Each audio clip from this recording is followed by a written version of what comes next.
పుర్రకో బుద్ధి జివ్వకో ఋషి ఊరుకో ఆచారం వాడకో కట్టుబాటు అన్నట్టు ఒక్కో కాడ ఒక్కో తీరు ఆచారాలు ఉంటాయి. ఒకళ్ళకు మంచిగా అనిపించింది ఇంకొకళ్ళకు వింతగా ఉంటది. ఆగో గట్లాంటిదే గీ వింత పెండ్లి ఎట్లున్నదో ఒకసారి చూసి చెప్పుండ్రి.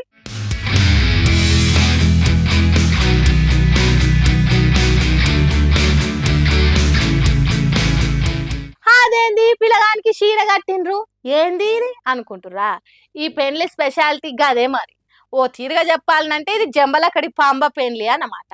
అంటే ఆడవిల్ల మొగోళ్ళ తీరుగా బట్టలు వేసుకొని పెండ్లి పిల్లగాని వేషం వేస్తుంది. పిల్లగాడు చీర కట్టి రైకదోడికి పెండ్లి పిల్ల తీరుగా తయారవుతాడు అన్నట్టు. ప్రకాశం జిల్లా మరకాపురం మండలం దరిమడుగు అనే ఊర్లో ఉండే నాగార్జునకు వైపాలెం మండలం బోయలపల్లిలుండే సుమిత్రకి ఒగి తీరుగా జరిగింది పెండ్లి. వాళ్ళిద్దరు ఇట్లా బట్టలు మార్చుకొని ఏషాలు మార్చుకొని మేకప్లు వేసుకొని నాగుల పుట్ట దగ్గర పూజలు చేస్తే సుఖ సంతోషాలు కలుగుతాయని నమ్ముతారట వీళ్ళు. అందుకే పిల్లగాడు చీర కట్టుకొని నెత్తిన డబ్బెత్తుకొని పోతుంటే వెనకమర్ల పెండ్లి పిల్ల మహారాజ్ తీరుగా పోతున్నది. మంచిగున్నది కదా ఆచారం.